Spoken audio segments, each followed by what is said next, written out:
Saudara-saudari terkasih, apakah saudara sudah memulai hari ini dengan penuh sukacita dan punya niat untuk berbuat baik meskipun kecil?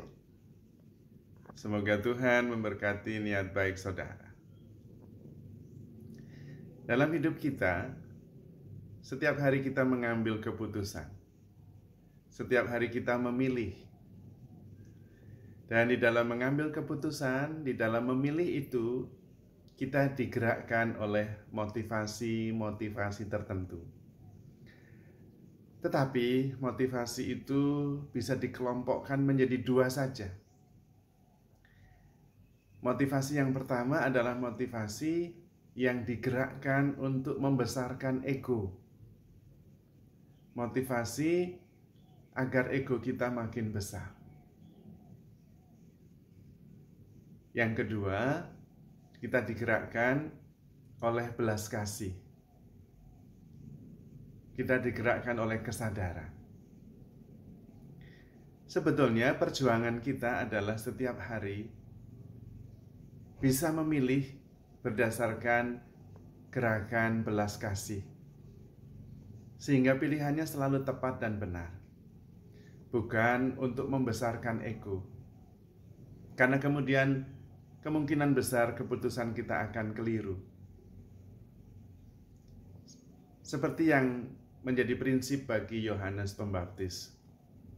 Agar Yesus semakin besar, Tuhan semakin besar, kesadaran makin besar, dan aku semakin kecil, ego semakin kecil.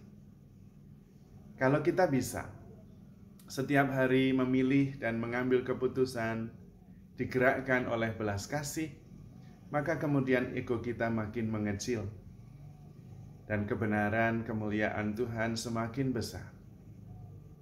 Sudah dapat dipastikan bahwa kita akan hidup lebih tenang, lebih damai, karena kita kemudian harmonis dengan semesta, dengan sesama, dengan Tuhan.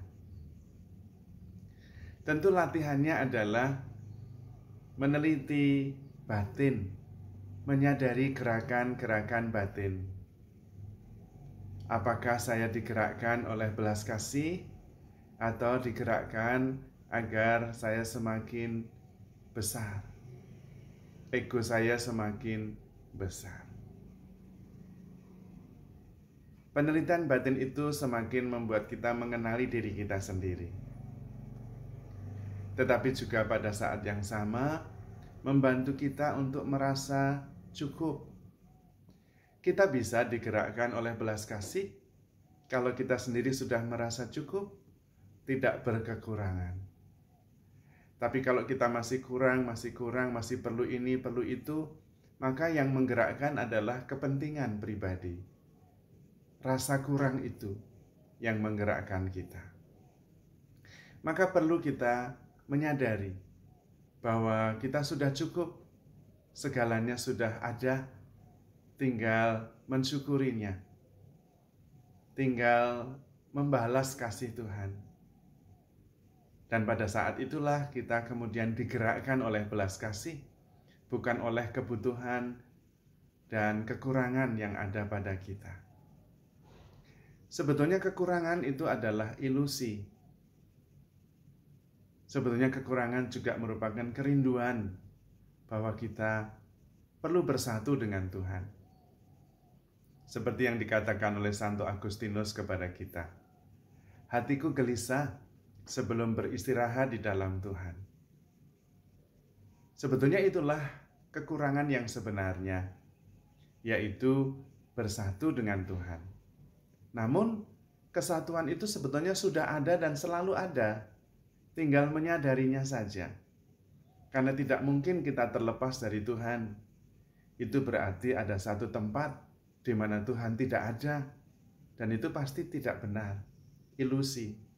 Karena Tuhan ever present, Tuhan selalu hadir, selalu ada di mana-mana. Kalau ada satu tempat yang Tuhan tidak ada, berarti Tuhan tidak sempurna, dan pasti bukan Tuhan. Maka sebetulnya kesatuan dengan Tuhan itu sudah ada dan selalu ada, tinggal kita menyadarinya atau tidak. Itulah langkah kita merasa cukup, merasa penuh, merasa utuh, yaitu dengan menyadari. Dan kemudian dari situlah mengalir kedamaian, sukacita, dan kasih yang menggerakkan, yang mendorong. Sehingga kemudian kita mengambil keputusan digerakkan oleh belas kasih, bukan oleh rasa kurang, oleh kebutuhan yang tentu sangat egoistik. Mencari Tuhan di luar diri kita tidak ketemu, karena sebetulnya Tuhan ada di dalam diri kita. Tuhan selalu ada bersama kita. Tinggal menyadarinya, mensyukurinya, dan kemudian tinggal di dalam kasih Allah itu. Sehingga apa yang kita pikirkan, apa yang kita rencanakan, seirama, harmonis dengan kerinduan dan keinginan Tuhan yang selalu menghendaki kebaikan bagi kita semua. Maka dengan mawas diri, dengan meneliti gerakan-gerakan batin, akhirnya kita mengerti apa sebetulnya yang menggerakkan kita. Apakah belas kasih atau kepentingan sendiri yang membuat ego kita semakin besar, yang berawal dari rasa kurang, perlu memenuhi ini dan itu. Atau kita sudah merasa cukup karena kita sadar akan penyertaan Tuhan dan kasih Tuhan yang tanpa batas, yang selalu ada untuk kita.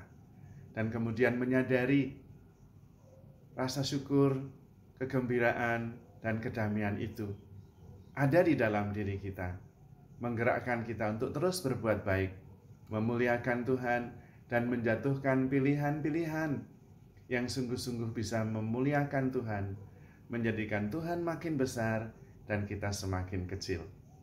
Pada saat itulah kita tidak lagi digerakkan oleh kepentingan egoistik, tetapi digerakkan oleh belas kasih. Tergeraklah hatinya oleh belas kasihan, karena Tuhan melihat kita seperti domba yang tanpa gembala. Jadi saudara-saudari terkasih, marilah kita mensyukuri dan menyadari kasih Tuhan, penyertaan Tuhan yang selalu ada bersama kita. Dan kita digerakkan oleh belas kasih untuk memuliakan Tuhan dan berbuat baik. Maka saudara-saudari terkasih, handle yourself with care because you are loved. Tuhan memberkati.